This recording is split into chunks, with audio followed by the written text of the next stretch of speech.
Bien, mira, vamos a hacer un bonus track, por así decirlo, una clase extra del taller de química orgánica respecto a la clase número 8 que no está en nuestro temario para avanzar, pero puede llegar a servirle bueno, a alguno que desee saber un poco más de química orgánica o esté avanzando en sus sílabos, quizás ya está cursando el curso en la facultad.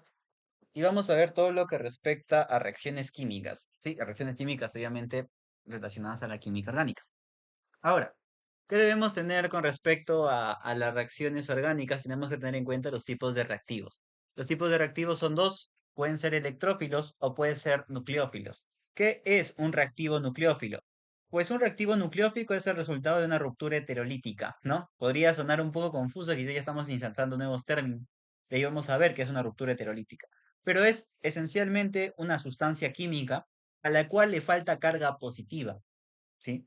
Perdón, carga negativa, que estoy hablando. Es aquella que le falta carga negativa. Y justamente por eso va a ser una amante de los electrones, por eso se le llama electrófilo, ¿no? Electrófilo hace referencia a que tiene una afinidad hacia los electrones o hacia aquella sustancia que presente una carga negativa, ¿sí?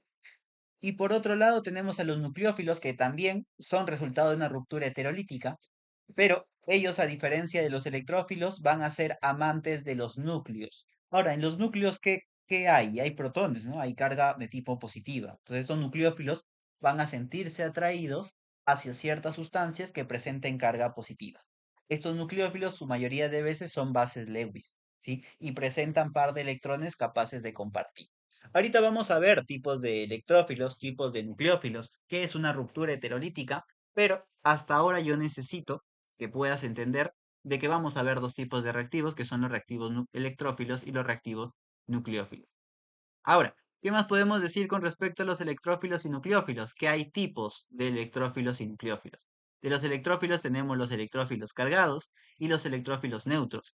Dentro de los electrófilos cargados vamos a tener a carbocationes y a cationes. Recuerda que estas sustancias tienen afinidad a los electrones, a las cargas negativas. Como tienen afinidad hacia algo negativo, su naturaleza es positiva. Claro, pues, ¿no?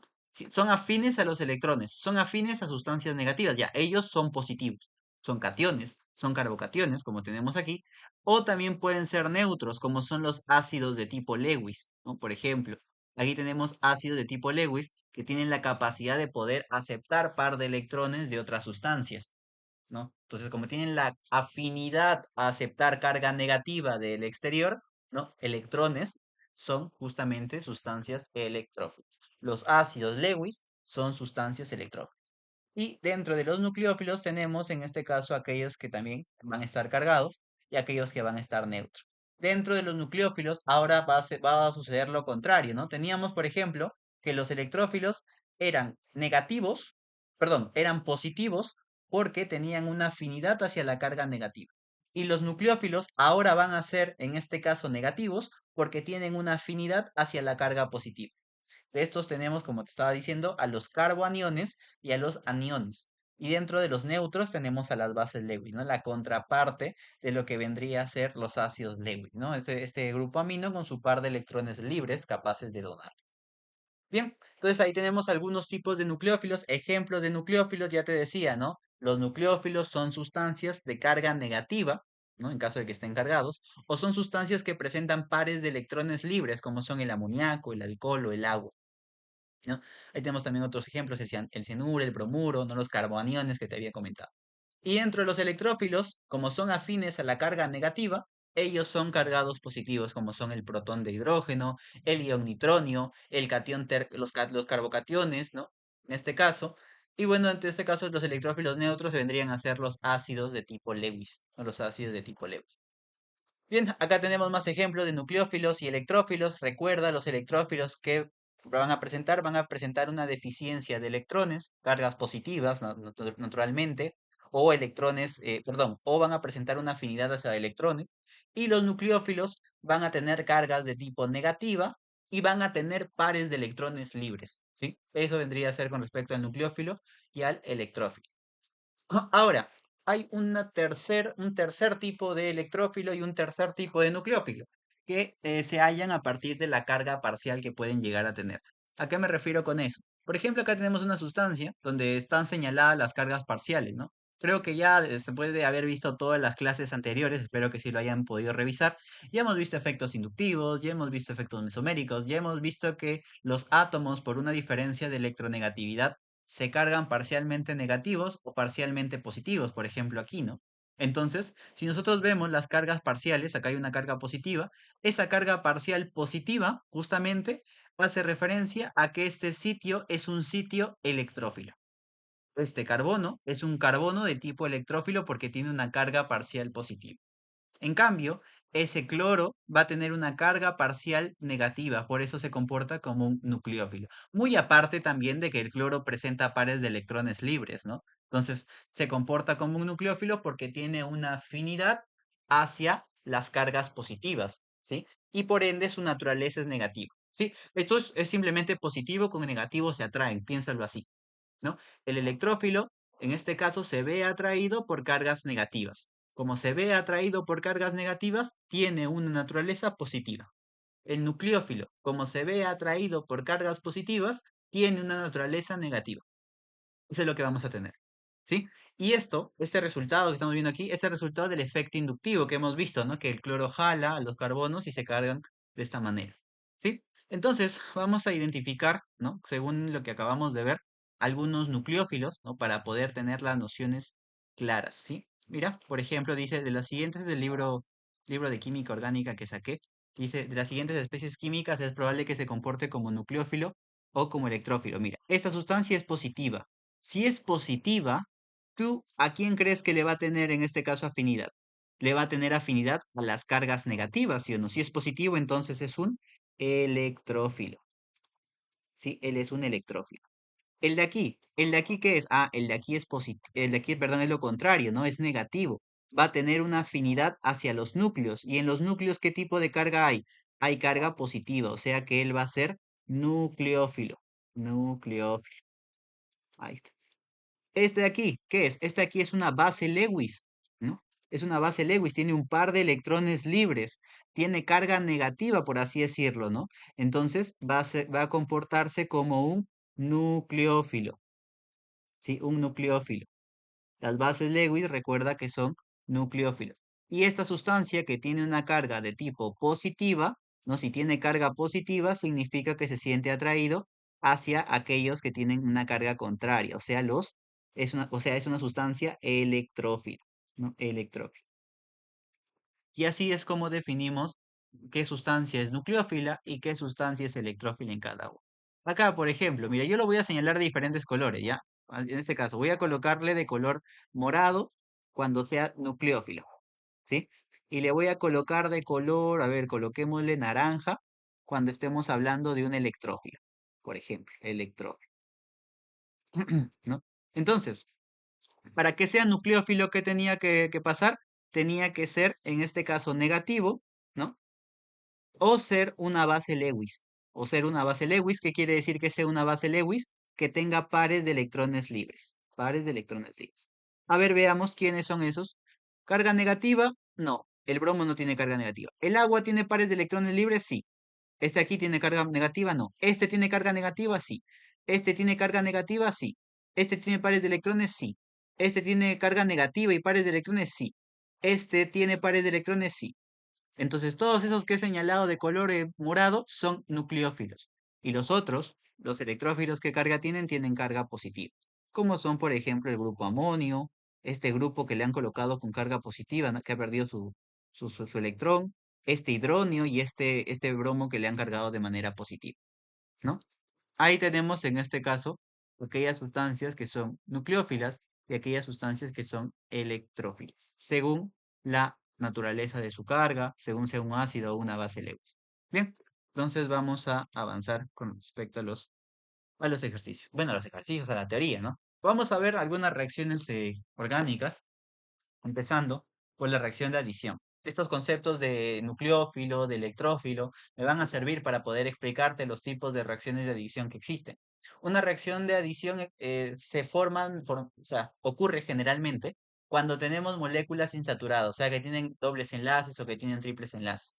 En este caso, los átomos que forman estos dobles enlaces disminuyen, en este caso, su saturación, ¿no? Bueno, por así decirlo, no se satura.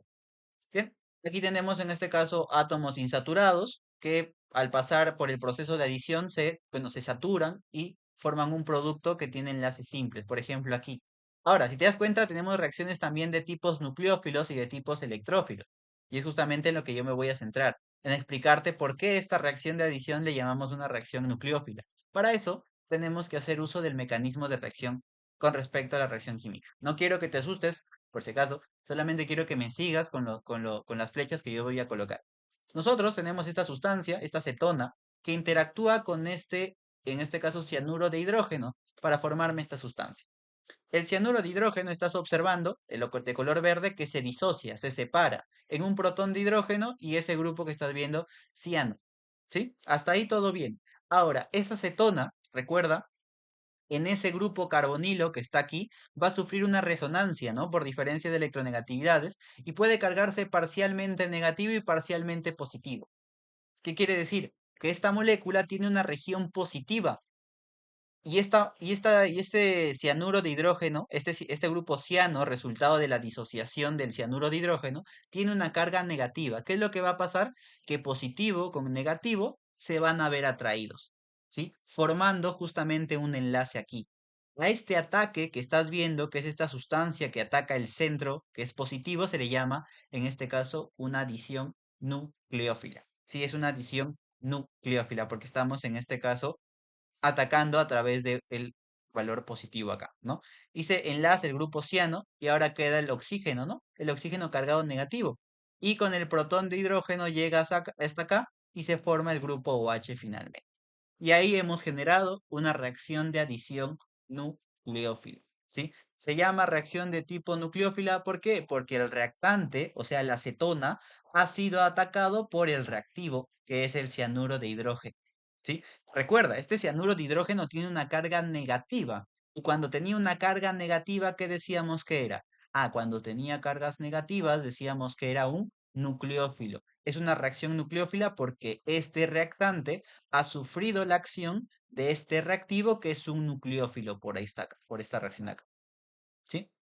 Ahora, así como tenemos una adición de tipo nucleófila, también tenemos una adición electrófila, ¿no? Que se da generalmente en los alquenos, como por ejemplo en este ejemplo que hemos colocado por acá. También tiene su mecanismo de reacción. Por ejemplo, mira, este alqueno tiene, en este caso, su doble enlace que va a atacar al hidrógeno. El doble enlace, que es una región rica en electrones, ¿sí? Que es rica en electrones, lo que va a hacer, al ser rica en electrones, ¿no? Va a ser atacar esta sustancia, que es un ataque electrófilo, ¿no? Ataca la región rica en electrones para acá, ¿no? Y el hidrógeno, en este caso, se enlaza, perdiendo en este caso el doble enlace del alqueno. Ahora, acá hemos generado un carbocatión que al costado del bromuro van a generar ahora el ataque nucleófilo. Ahora el bromo, que es una sustancia nucleófila, va a atacar, sí va a atacar a ese carbocatión, generando finalmente la reacción de adición de tipo electrófilo. ¿Sí? La reacción de tipo electrófila se da generalmente en alquenos. La reacción de tipo nucleófila se da generalmente en átomos que tienen diferente valor de electronegatividad, como son el oxígeno y el carbono, ¿no? Como era en este caso. ¿Sí? Y justamente esa es bueno, la conclusión que tenemos por acá, ¿no? Una reacción de adición de tipo nucleófila y una reacción de adición de tipo electrófila. Cuando hablamos de una reacción nucleófila, cuando el nucleófilo justamente es el que va a atacar a esa sustancia, ¿no? Ahora, este doble enlace, que es una región, por así decirlo, rica en electrones, ¿no? Por así decirlo, una región eh, nucleófila, ¿no? Va a atacar esta sustancia y va ahora a convertirse en una reacción electrófila. La reacción de adición electrófila ocurre cuando hay presencia de un doble enlace de alquenos. Por eso he dicho, ¿no? Generalmente ocurre en alquenos y la reacción nucleófila generalmente ocurre entre átomos de diferente electronegatividad, ¿sí? Y bueno, hay una regla práctica, porque vamos a hacer algunos ejemplos, sí, algunos ejemplos para poder reconocer qué sustancias sufren tal ataque por cuál sustancia. La regla es práctica. Si mi sustancia es electrófila o electrofílica, perdón, va a sufrir un ataque nucleofílico. Ahora, si mi sustancia es nucleofílica, va a sufrir un ataque electrofílico. ¿Cómo yo sé si es una sustancia electrofílica? ¿Cómo yo sé que es una sustancia nucleofílica? Eso lo hemos aprendido a reconocer al inicio. ¿no? Nucleofílica cuando presenta carga negativa o pares de electrones libres, ¿no? Y electrofílica cuando presenta carga positiva o puede aceptar electrones del exterior. Por ejemplo, aquí, esta sustancia que tenemos aquí, este doble enlace como tal, ¿no? Es una región rica en electrones. Es una región rica en electrones. ¿Qué significa? Que al ser una región rica en electrones, va a sufrir ataques. Bueno, si es en este caso rica en electrones, significa que puede tener algo así como una carga negativa, ¿no? Si sufre como una carga negativa, es una sustancia nucleofílica. Nucleofílica. O sea, que va a sufrir ataques ¿de qué tipo? Ataques electrofílicos. Eso es lo que va a pasar. Ataques electrofílicos, porque es una sustancia nucleofílica. Aquella sustancia que es nucleofílica sufre ataques electrofílicos. Ahí está. Por otro lado, esta sustancia de aquí, mira, ¿qué tenemos con respecto a esa sustancia? Tenemos una diferencia de electronegatividades, ¿no? Entonces tenemos dos sitios con respecto a esa sustancia. En este sitio, que está cargado de manera positiva, ¿no? Podemos decir que hay un sitio de tipo electrofílico. Electrofílico. O sea, o sea que la sustancia puede sufrir ¿qué tipo de ataques? La sustancia puede sufrir ataques nucleofílicos, ¿no? Por ese carboncito que está cargado de manera parcial positiva. Puede, en este caso, sufrir ataques nucleofílicos, ¿sí? Siguiente sustancia, mira, acá lo mismo, ¿no? Mira, tenemos el grupo alquilo, pero el grupo alquino que va, en este caso, tener bastantes electrones, o sea, es una región nucleofílica. Es una región nucleofílica. Como es una región nucleofílica, va a sufrir ¿qué tipo de ataques? Va a sufrir ataques electrofílicos. Ataques electrofílicos. Electrofílicos. Electrofílicos. Ahí está. Y esta sustancia de aquí, que tenemos por acá, ¿qué pasaría? Mira, este cloro, ¿qué es lo que va a generar? Un efecto inductivo. Como te digo, los temas se siguen combinando. Acá hay un efecto inductivo de tipo negativo. Acá el cloro se carga parcialmente negativo y acá el carbono se carga parcialmente positivo. Ese carbono que se ha cargado parcialmente positivo, ¿sabes qué pasa con ese carbono? Mira, ¿qué pasa con ese carbono? Es como está cargado parcialmente positivo, es una región, ¿de qué tipo? Una región electrofílica. Electrofílica. Y ese carboncito de ahí puede sufrir ¿qué tipo de ataques entonces? Puede sufrir ataques nucleofílicos. Puede sufrir ataques nucleofílicos. Nucleofílicos. Y ahí está. Esa es la regla práctica que tenemos para reconocer cada uno de ellos. ¿Sí? Esa es la regla práctica que tenemos para reconocer cada uno de ellos. A ver, dame un ratito. Bien, continuamos. Listo. Así, sí, rápido nomás. Ya. Esta sustancia de benceno tiene bastantes enlaces, ¿no? De tipo pi. O sea, tiene bastantes electrones. Es una región rica en electrones. Si es una región rica en electrones, ¿qué decimos respecto a este benceno? Decimos que es una molécula de tipo nucleofílica. Es rica en electrones porque tiene un montón de electrones deslocalizados, ¿no? Decíamos los nucleofílicos tenían esa característica, ¿no? Tener una abundancia de densidad electrónica. Entonces, si es un nucleofílico, ¿qué tipo de ataques va a sufrir el benceno? El benceno va a sufrir ataques de tipo electrofílico. Electrofílico, ¿sí? Electrofílicos. Esos van a ser los ataques que van a sufrir esas moléculas que tenemos en este caso. Bien, ahora, según el tipo de rupturas que podemos mencionar, que justamente habíamos visto al inicio de la sesión, al momento de definir una sustancia electrófila, al momento de definir una sustancia nucleófila, nosotros podemos hablar del tipo de rupturas y cómo es que van a generar diferentes tipos de sustancias químicas que ya hemos visto en algunas clases, ¿no? Por ejemplo, la ruptura homolítica va a ser cuando cada átomo se lleve un electrón del enlace, ¿no? Eso da lugar a los radicales libres, y esos radicales libres nos permiten medir la energía de disociación de enlace. O sea, ¿a qué me refiero con eso? Quizás así no se llegue a entender muy bien.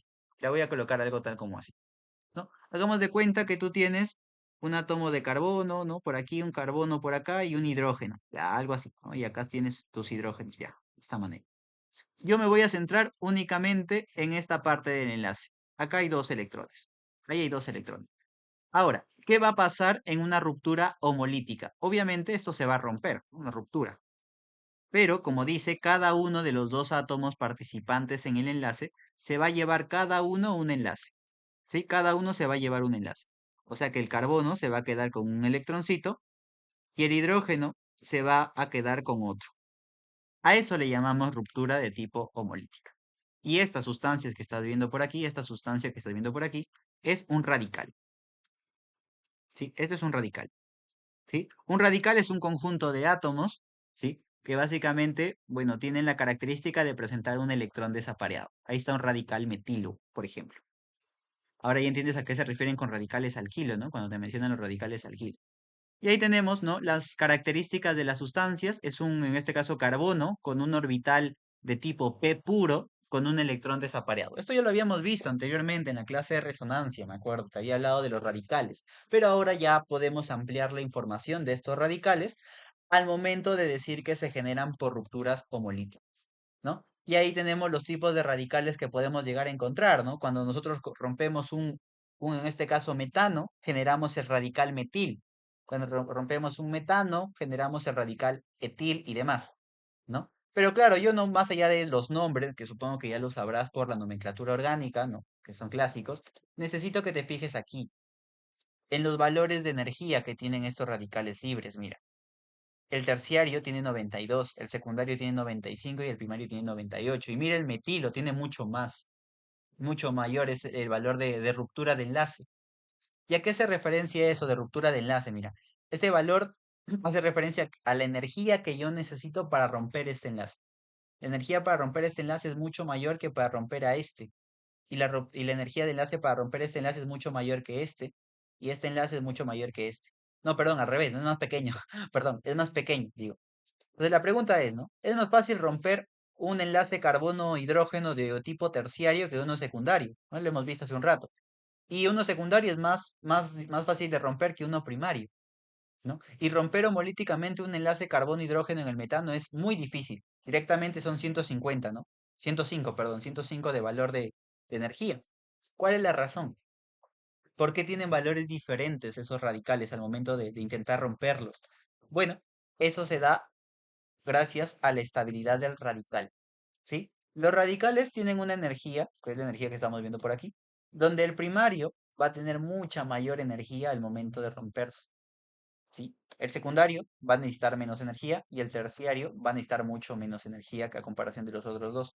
Y eso se da gracias a la estabilización que pueden llegar a tener por un efecto inductivo, ¿sí? Recuerda que este electrón está desapareado, va a buscar parearse, obviamente. Y para eso va a hacer uso de los efectos inductivos que le pueden generar estos grupos que estén a su costado. Funcionan muy parecido a lo que es el carbocatión, que recordarás la primera clase de resonancia, ¿no? Que decía, por ejemplo, en caso del carbocatión, que el carbocatión terciario era mayor que el carbocatión secundario, que el carbocatión secundario era mayor que el carbocatión primario, y el carbocatión primario era mucho mayor que el radical, o en este caso que simplemente el carbocatión, ¿no? En este caso tenemos la sustancia tal cual. El radical terciario tiene mayor estabilidad que el radical secundario, el radical secundario tiene mayor estabilidad que en este caso, el radical solito. Y eso se da por efecto inductivo. Esa es la explicación de la estabilidad. Por los efectos inductivos, que los venimos explicando desde ácidos y bases, ¿no? De las sustancias químicas explican su estabilización por ese efecto. Ahora, bueno, acá tenemos, ¿no? la jerarquía de estabilidad que hemos ya mencionado con respecto a las sustancias, ¿no? Terciario, secundario, primario. Y aquellas sustancias que son resonantes permiten que este electrón, porque este puntito es un electrón desapareado, entre a lo que es la resonancia, entre a la molécula y se estabilice al momento de formar parte de la estructura resonante. Eso con respecto a una ruptura homolítica. Una ruptura homolítica, recuerda que nos forman los radicales, ¿no? Los radicales que son carbonos, o bueno, son estructuras resultados de una ruptura homolítica, donde hay la presencia de un electrón desapareado, ¿no? Ahora, una ruptura heterolítica va a ocurrir cuando tenemos átomos de electronegatividades diferentes, pero muy notorias, y dan lugar, en este caso, a iones, a los famosos carbocationes, ¿sí? Entonces pueden ocurrir de dos formas, ¿no? Que en este caso tenemos el enlace AB y A se lleve todo. Ahí está el anión A y el cation B. Y tenemos otra manera, ¿no? A y B, ahora que B se lleve todo. No creo que eso es evidente, pues esas dos maneras. Por ejemplo, aquí tenemos el bromuro de terbutilo, donde el bromo, al tener más electronegatividad, se lleva los enlaces y forma un carbocatión. Sí, forma un carbocatión. Entonces, hablemos muy brevemente de los carbocationes. Ya lo hemos mencionado anteriormente en la parte de resonancia, ¿no? Era un carbono que tiene un orbital p vacío, ¿no? Un orbital p vacío sin electrones, básicamente, con una hibridación sp2 de ángulos de 120 grados. Y la estabilidad del carbocatión se caracteriza porque el carbocatión terciario va a ser más estable que el carbocatión secundario, ¿no? Incluso que las formas, en este caso resonantes de esos carbocationes, esa es la característica que tiene esta estructura. Y bueno, el carbocatión secundario es más estable que el carbocatión primario y el carbocatión primario es más estable que el grupo metilo. Es la estabilidad del carbocatión que ya hemos tratado anteriormente. ¿A qué se debe esa estabilidad? Al efecto inductivo, ¿no? Los carbonos, en este caso, añaden densidad electrónica y estabilizan esa carga positiva. El terciario es mayor que el secundario es mayor que el primario y el primario es mayor que simplemente el carbocatión solito, ¿no? Bueno, aquí tenemos entonces, dice, indica para cada pareja de moléculas en cuál tendrá lugar más fácilmente una ruptura heterolítica de enlaces. Entonces, ¿cómo yo sé dónde va a ocurrir una ruptura heterolítica de enlaces? Pues yo lo sé a partir de que habíamos dicho que para rupturas heterolíticas ocurre con átomos que las electronegatividades varían demasiado, son bastante diferentes. Aquí creo que es evidente que va a ser en este caso entre quién, entre este bromo, sí, entre este bromo y este carbono que está por acá. Va a haber una diferencia de electronegatividad muy notoria. Y al haber una diferencia de electronegatividad muy notoria, el bromo va a jalar con más fuerza, sí, va a jalar con más fuerza a este carbono. Ahora, para yo en este caso ver cuál de las dos va a sufrir una ruptura heterolítica con mayor facilidad, yo directamente, ¿sabes lo que tengo que hacer? Es quitar al bromo. Lo tengo que quitar. ¿Qué me quedaría si yo quito el bromo? Pues me quedaría un carbocatión en este lado. ¿Qué pasaría si yo quito acá el bromo? Pues que me quedaría un carbocatión en este lado. Bien, ahora, ¿cuál es la diferencia? Mira, ¿qué pasa? Los dos son carbocationes primarios, pero ¿sabes lo que va a pasar con respecto a los carbocationes? Es que este doble enlace, lo que va a generar es un efecto inductivo, pero un efecto inductivo de tipo negativo, porque los electrones solamente van a querer estar aquí, ¿no? Van a estar queriendo deslocalizarse en estos orbitales p nomás. En cambio, acá no hay ningún efecto inductivo. En todo caso, si hubiese un efecto inductivo, sería un efecto inductivo de tipo negativo, perdón, de tipo positivo, ¿no?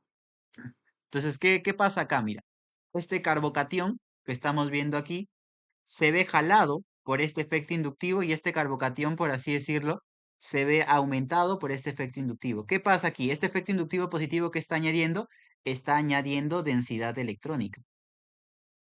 Y se añade densidad electrónica, ¿qué está añadiendo? Está añadiendo carga negativa, por así decirlo. Entonces, entre los dos carbocationes, el más estable es el que está en el lado derecho. Él es el más estable. Entonces, ¿quién va a sufrir una ruptura heterolítica con mayor facilidad? Pues lo va a hacer aquella sustancia que me genere la sustancia más estable, o sea, la sustancia de la derecha. ¿Sí? Las reacciones químicas, recuerda siempre, se dirigen hacia donde hay mayor estabilidad. Si a mí en una reacción química me diesen elegir entre la molécula de la derecha o la molécula de la izquierda, pues probablemente la molécula de la derecha sea aquella que va a sufrir la ruptura con mayor facilidad que la de la izquierda, porque es más estable, a comparación que esta de aquí. ¿Sí? Ahora, de este lado, lo mismo. Esta molécula es una molécula de ácido carboxílico, ¿no? La ruptura heterolítica, ¿dónde va a estar? Obviamente va a estar acá, pues a nivel del OH. Recuerda, ¿no? Que se libera como protón de hidrógeno. Se libera como protón de hidrógeno. Aquí básicamente, mira, para yo identificar dónde va a ocurrir más fácilmente la ruptura heterolítica, ¿sabes en qué me debo fijar? En quién es más ácido. Básicamente eso, ¿sí o no? ¿Quién es más ácido? Ya, aquella sustancia que sea más ácida va a ser la sustancia que va a tener la capacidad de liberar esto con mayor facilidad, ¿sí o no? Claro. Entonces, ¿yo en quién me fijo? Me fijo, en este caso, en los carbonos que estén a su costado, acá, por ejemplo, acá y acá. La diferencia entre estos dos grupos está en este grupo metoxi, que está en el de la derecha, y en este grupo de acá, que es un grupo alquilo, que está en el de la izquierda. Recuerda que el grupo alquilo lo que hace es añadir densidad electrónica. Eso es lo que hace el grupo. Añade densidad electrónica. Y lo que hace el grupo metoxi es quitar densidad electrónica porque genera un efecto inductivo de tipo negativo, ¿no? Entonces, ¿qué decíamos? Mira, este de aquí es un desactivante. Eso ya espero lo hayan revisado la clase pasada, ¿no? Es un desactivante. Si es un desactivante, ¿qué pasa? Aumenta la acidez, o sea que es más fácil que este protón de hidrógeno salga. Y si ese protón de hidrógeno es más fácil que salga, pues va a ser también que la ruptura heterolítica sea más sencilla de que ocurra. ¿Que yo puedo evaluar la ruptura heterolítica por la acidez? Sí. Por eso es que el curso es progresivo, pues, ¿no? Primero hemos visto ácidos y bases y ahora estamos viendo rupturas heterolíticas y homolíticas, ¿no? Tercero, aquí. Aquí lo que tenemos que hacer es ponernos en el caso hipotético de que el cloro ya no esté. Si ya no está, mira qué pasa. Esta sustancia de aquí es un carbocatión y esto de aquí también es un carbocatión. ¿Cuál es la diferencia? Que este carbocatión es un carbocatión terciario y este carbocatión es un carbocatión secundario. Entre los dos, para que se rompan. ¿Quién es más sencillo que ocurra? El carbocatión terciario. ¿Por qué? Porque es más estable. Como te digo, las reacciones tienden a ocurrir hacia aquella sustancia que genera la mayor estabilidad, ¿no? Este carbocatión es más estable que este carbocatión que está a su costado, ¿no? Y ahí ya tenemos esos enunciados, ¿no? Analizando la estabilidad, o en este caso la facilidad de que ocurra una ruptura heterolítica de enlaces. Bien. Ahora sigamos hablando de reacciones. Ya hemos hablado de rupturas homolíticas, rupturas heterolíticas, hemos hablado de reacciones de adición, en este caso, reactivos nucleofílicos, reactivos electrofílicos. Y ahora vamos a hablar de reacciones de transposición. Las reacciones de transposición son reacciones que ocurren generalmente para carbocationes y se dan en condiciones drásticas. De hecho, no suelen ocurrir de manera común. Esta clase de reacciones, ¿en qué consisten? Como dice, consiste en un reordenamiento de los átomos de la molécula para colocar estructuras diferentes. Por ejemplo, ¿no? Tienes tu molécula inicial donde R está en esta ubicación y X está en esta otra, y después de una reacción química cambian de posición. Como digo, esto va a generalmente ocurrir en carbocationes. Por ejemplo, aquí, para generar diferentes tipos de isómeros, las reacciones de isomerización, justamente se genera esta transposición de los grupos alquilo. Como dije anteriormente, esta transposición generalmente se da en carbocationes. Analicemos, mira, vamos a analizar esto de acá. Analicemos estas estructuras. Mira este carbocatión de acá. Este carbocatión es un carbocatión de tipo primario, porque solamente está enlazado a un carbono. Pero luego de la transposición, se ha vuelto un carbocatión secundario. Como te digo, tiende a su estabilidad, porque el carbocatión secundario es más estable que el carbocatión primario. ¿Quiénes han intercambiado posiciones? Estás viendo, ¿no? El hidrógeno ha cambiado su posición hacia acá, generando que ahora el carbocatión esté al lado izquierdo, ¿no? Ahora acá lo mismo, mira. Esta sustancia era un carbocatión primario. Ahora es un carbocatión terciario. Ha tendido hacia su estabilidad. Y para eso ha movido los hidrógenos. Los ha transpuesto, no los ha cambiado de posición. Acá lo mismo, mira. Este carbocatión es un carbocatión primario. Este grupo metil, ¿no? Como estás viendo, se mueve hacia ese carbocatión con un movimiento de transposición para generarme ahora la estructura de un carbocatión terciario. Tiende hacia su estabilidad. En eso consisten las reacciones de transposición básicamente, ¿sí? En eso consiste la reacción de transposición. En buscar la estabilidad generalmente de los carbocationes y también se observan en reacciones de isomerización. Bien, y bueno, ya para casi terminar, ¿no? Bueno, nos faltan dos, ¿no? Para casi terminar vamos a mencionar algunas reacciones que tenemos que tener en cuenta, como son las reacciones de eliminación, que se da cuando tenemos dos átomos y dos átomos que presentan carbonos adyacentes, o sea, en este caso presentan sustancias. Cuando dos átomos de carbonos adyacentes se liberan, ¿no? De esa sustancia. Por ejemplo, acá, ¿no? Tenemos el sustrato, ¿no? Y lo hacemos reaccionar y en el camino que pasa pierde estos dos grupos que estaban adyacentes, ¿no? Y se pierden en forma de productos. Ejemplo, mira, aquí este hidróxido de potasio reacciona con este 2-clorobutano, este haluro de alquilo, y lo que ha sucedido ha sido una reacción de eliminación. Mira, este cloro y este hidrógeno se han eliminado y se ha formado un doble enlace, ¿no? Se ha formado un doble enlace. Aquí también nosotros podemos deducir por qué una reacción de eliminación y una reacción de adición son contrarias, ¿no? Bueno, creo que es evidente también por las palabras y los términos, pero cuando hablábamos de una reacción de adición, nosotros generalmente empezábamos desde un enlace doble y luego lo convertíamos a un enlace simple, a un enlace saturado. Ahora en la reacción de eliminación es al revés, empezamos desde un enlace simple y terminamos en un enlace doble, un enlace insaturado, ¿sí?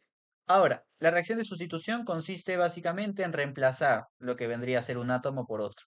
Por ejemplo, la reacción del propano con el cloro. Mira, este hidrógeno y este cloro van a intercambiar posiciones y me van a formar diferentes sustancias. Básicamente es eso. No hay más que, más que agregar. ¿Sí? Acá lo mismo, otro ejemplo, el bromoetano con el cianuro de potasio intercambian posiciones y se forma el propano nitrilo y el bromuro de potasio, que son estructuras simplemente que han cambiado las posiciones de los grupos señalados, ¿no? Y bueno, para hacer un breve resumen de las reacciones que hemos visto hasta el momento, ya para pasar a la parte final de los ejercicios, las reacciones de adición, ¿en qué consistían? Consistían en tener un reactivo con un reactante. Los dos reactivos en este caso van a unirse y van a formarme una sustancia química. Entonces, bien, continuemos. Vamos a ver acá. No, la reacción de adición con un reactante, ¿no? Se añaden, se suman. Y en la reacción de eliminación lo que pasa es que esta sustancia, en este caso ahora pierde, ¿no? Pierde lo que vendría a ser sus dos grupos señalados, los rojos. En una reacción de sustitución simplemente se intercambian las posiciones y en una reacción de transposición, en algunos libros también le colocan reacción de reordenamiento, van a intercambiar posiciones, ¿no? Y bien, básicamente es eso todo lo que uno tiene que tener como noción básica, porque después, como te digo, esto es como un bonus track, es una clase extra que a lo que ya veíamos en el taller. Vamos a ver algunas reacciones, vamos a reconocer qué sucede en estas reacciones para prepararte a lo que vendría a ser las reacciones de sustitución nucleofílica, ¿no? Que van a venir después. Bien, diga, ¿qué tipo de reacciones son las siguientes? Tienes un alqueno y este alqueno le has agregado bromo y mira, ¿qué ha pasado? Se ha perdido el enlace simple, ¿no? Esta reacción se nota, al ojo se nota, que es una reacción de adición. Es una reacción de adición. ¿Qué tipo de adición? ¿No? Podríamos preguntarnos, mira, es un alqueno. ¿Qué habíamos dicho de las reacciones de adición que ocurren generalmente en alquenos? Mira, justamente acá lo habíamos colocado. Las reacciones de adición que ocurren en alquenos se llaman reacciones de adición de tipo electrofílica, ¿no? Reacción de adición de tipo electrofílica. Electrofílica. Ahí está. Vamos a colocar el siguiente. Esta reacción de aquí, mira, tienes este haluro de alquilo con un hidróxido de sodio. ¿Y ahora qué ha pasado? Ah, mira lo que ha pasado, mira. Este cloro ahora se ha ido con el sodio. Y este OH, y este OH que tienes por acá, y este OH se ha ido ahora a la posición en la que tenía el cloro. Esta reacción se nota, ¿no? Se nota evidentemente que es una reacción de sustitución. Una reacción de sustitución. Ahí está, es una reacción de sustitución. Siguiente, acá lo mismo, ¿no? Mira, igualito está. En este caso es un alqueno que sufre la acción de un bromuro de hidrógeno y básicamente se ha saturado. Como se ha saturado, ¿esta qué es? Es una reacción de adición. Es una reacción de adición, ¿de qué tipo? Bueno, es una reacción de adición que ocurre en un alqueno. Ah, es una reacción de tipo electrofílica. Electrofílica. Aquí, ¿qué tenemos aquí? Bueno, mira, si a ti te dan benceno, si a ti te dan benceno, tú por cultura general deberías saber que la reacción por excelencia del benceno se llama reacción de sustitución, ¿sí? Y de hecho sí, pues, ¿no? Acá había un hidrógeno y este hidrógeno se ha ido para acá con este bromo y este bromo se ha ido acá donde estaba este hidrógeno, ¿sí? Las reacciones del benceno por excelencia son reacciones de sustitución. Ahí está, reacción de sustitución. Siguiente. ¿Qué es lo que tienes aquí? Mira, tienes un alcohol que después de pasarlo por un ácido sulfúrico más el calor, lo has insaturado. Y en el proceso, mira qué ha pasado con este grupo OH, mira. Tú has pasado de que sea ahora un alcohol, ahora que se convierte en un alqueno y se libere agua. ¿Cómo se llama esta reacción? Esta reacción es una reacción de eliminación. Sí, ha ocurrido una reacción de eliminación. Como te digo, lo importante en esta clase o este bonus tracks es que tú puedas reconocer las reacciones que vamos a tener al momento de trabajar los siguientes temas. Quizás grabe alguno más, uno nunca sabe, ¿no? ¿Quién sabe? pero bueno, siquiera ya hay una noción de lo que se viene después. Como te digo, todo se complementa. Cada clase que ya hemos visto antes de llegar aquí ha influido para poder armar más teoría, ¿no?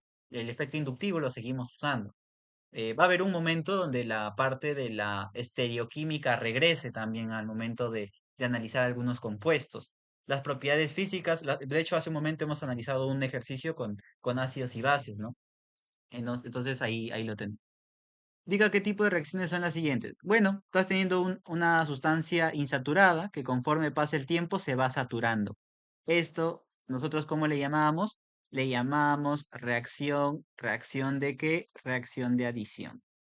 ¿Sí? Es una reacción de adición ¿de qué tipo? Ah, es una reacción de adición de tipo electrofílica, porque ocurre ahora entre un alquino. Un alquino que pasa al queno y un alqueno que pasa, en este caso, a una sustancia que ves aquí, ¿no? Un alcano. Acá, el ejercicio del libro, mira, dice, clasifique cada una de las reacciones como adición, eliminación, sustitución o arreglo, o rearreglo, ¿no? Que le están colocando.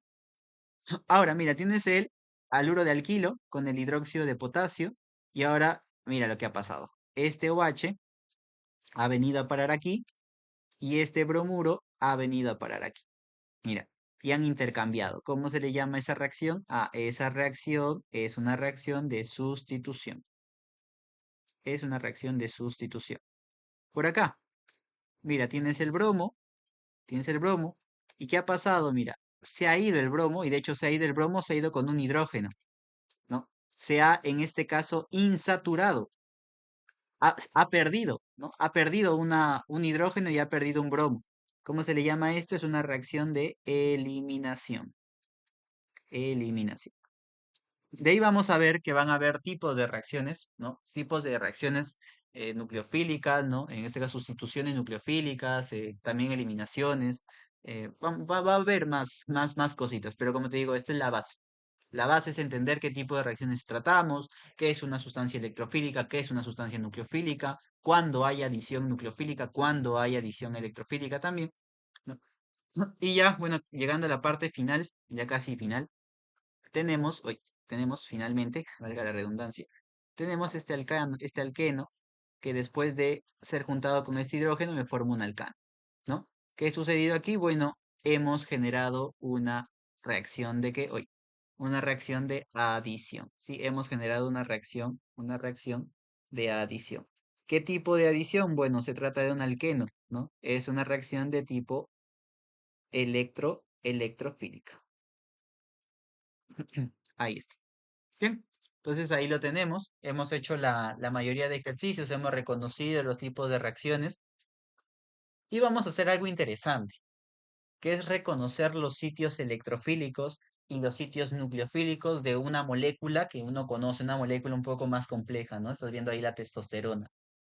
¿Qué es lo que tú tienes que reconocer dentro de la molécula? Bueno, aquellos puntos que tengan diferente electronegatividad. ¿Dónde encuentro esos puntos? Aquí, con el carbono y el oxígeno.